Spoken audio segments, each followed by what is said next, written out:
ಶ್ರೀ ಗುರುಭ್ಯೋ ನಮಃ. ಎಲ್ಲರಿಗೂ ನಮಸ್ಕಾರ. ಸಿದ್ಧಿದಾತ್ರಿ ಜ್ಯೋತಿಷ್ ಶಾಲೆಯ ಯೂಟ್ಯೂಬ್ ಪ್ರೇಕ್ಷಕರಿಗೆ ಸ್ವಾಗತ. ನಾನು ನಿಮ್ಮ ಕಿಶೋರ ಆರಾಧ್ಯ. ಶಾಸ್ತ್ರೋಕ್ತ ಪದ್ಧತಿಯಲ್ಲಿ ವೈದಿಕ ಕ್ರಮಗಳನ್ನು ಪದ್ಧತಿಗಳನ್ನು ಆಚರಿಸಿ ಲಗ್ನ ಕಟ್ಟುವುದರಿಂದ ಸಿಗುವ ಶುಭಫಲಗಳ ಬಗ್ಗೆ ತಿಳಿದುಕೊಳ್ಳೋಣ. ವಿವಾಹದ ನಂತರ ಬರುವ ಹಲವಾರು ಸಮಸ್ಯೆಗಳಿಗೆ ವಿವಾಹದ ಸಮಯದಲ್ಲಿ ಮಾಡ್ತಕ್ಕಂತಹ ಶಾಸ್ತ್ರಗಳೇ ಪರಿಹಾರಗಳಾಗಿ ಕೆಲಸ ಮಾಡುತ್ತೆ. ಜಾತಕದಲ್ಲಿ ಸೂಚಿಸುವ ವಿವಾಹದ ನಂತರದ ಸಮಸ್ಯೆಗಳನ್ನ ಪರಿಹಾರ ಮಾಡಿಕೊಳ್ಳೋದಕ್ಕೆ ಶಾಸ್ತ್ರ ರೂಪದಲ್ಲಿ ಪರಿಹಾರ ಸಿಗುವುದು ಯಾವ್ದಾದ್ರು ಒಂದಿದೆ ಅಂದ್ರೆ ಅದು ಲಗ್ನ ಕಟ್ಟೋದು ಮಾತ್ರ. ವಿವಾಹ ನಿಶ್ಚಯ ಆಗೋಕ್ಕಿಂತ ಮೊದಲೇ ಹುಡುಗಿ ಮತ್ತೆ ಹುಡುಗನ ಜಾತಕಗಳು ಹೊಂದಾಣಿಕೆ ಆಗಿದಾವ, ಅವರ ತತ್ವಗಳು ಮ್ಯಾಚ್ ಆಗಿದಾವ, ಇದನ್ನೆಲ್ಲ ತಿಳಿದುಕೊಂಡು ನಂತರ ಲಗ್ನ ನಿಶ್ಚಯ ಮಾಡೋದಿರುತ್ತೆ. ಲಗ್ನ ನಿಶ್ಚಯ ಮಾಡತಕ್ಕಂತಹ ದಿನ ಮುಹೂರ್ತ ಶುಭವಾಗಿದ್ದು ತಾರಾಬಲ, ಚಂದ್ರಬಲ, ಸೂರ್ಯಬಲ, ದೈವಬಲ ಇದ್ದ ಶುಭ ದಿನ. ಹುಡುಗಿಯ ತಂದೆ ತಾಯಿಯರು ಗಂಗೆ ಪೂಜೆ, ಗಣಪತಿ ಪೂಜೆಯನ್ನು ಮಾಡಿದ ನಂತರ ಮಗಳನ್ನು ಅಂದ್ರೆ ಕನ್ಯೆಯನ್ನು ಕರೆದು ತಂದು ಆ ಕನ್ಯೆಯ ಕೈಯಲ್ಲಿ ಇಂದ್ರಾಣಿ ಪೂಜೆಯನ್ನು ಮಾಡಿಸಿ, ಇಂದ್ರಾಣಿ ಪೂಜೆ ಮುಗಿಸಿದ ನಂತರ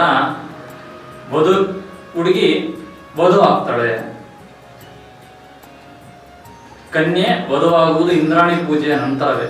ಹಾಗಾಗಿ ಮೊದಲು ಕನ್ಯೆಯ ಕೈಯಲ್ಲಿ ಇಂದ್ರಾಣಿ ಪೂಜೆಯನ್ನ ಮಾಡಿಸಬೇಕು.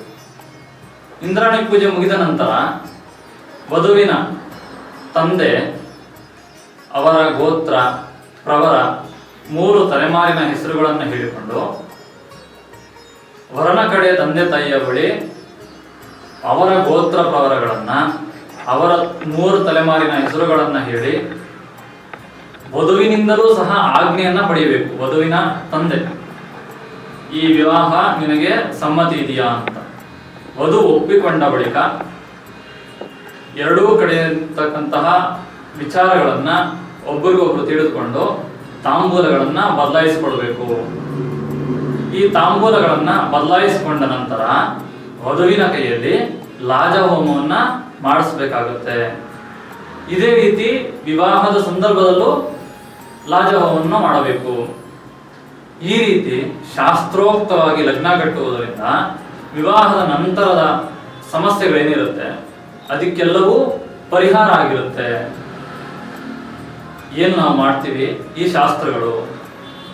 ಹಾಗಾಗಿ ಶಾಸ್ತ್ರೋಕ್ತ ವಿಧಾನದಲ್ಲಿ ಲಗ್ನ ಕಟ್ಟುವುದಕ್ಕಾಗಿ ನಮ್ಮನ್ನ ಸಂಪರ್ಕಿಸಲು ಕೆಳಗಡೆ ಡಿಸ್ಪ್ಲೇ ಆಗ್ತಿರ್ತಕ್ಕಂತಹ ನಂಬರ್ಗೆ ಕಾಂಟ್ಯಾಕ್ಟ್ ಮಾಡಿ ಅಥವಾ ನಮ್ಮ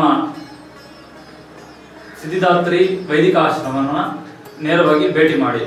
ಮುಂದೆ ಬರ್ತಕ್ಕಂಥ ವಿಡಿಯೋದಲ್ಲಿ ಈ ಲಗ್ನ ಕಟ್ಟುವ ಶಾಸ್ತ್ರ ಎಲ್ಲಿಂದ ಬಂತು, ಯಾಕೆ ನಾವಿದನ್ನ ಮುಂದುವರ್ಸ್ಕೊಂಡು ಹೋಗ್ತಾ ಇದ್ದೀವಿ ಅನ್ನೋದ್ರ ಬಗ್ಗೆ ಮಾತಾಡೋಣ. ಎಲ್ಲರಿಗೂ ಧನ್ಯವಾದಗಳು. ನಮಸ್ಕಾರ.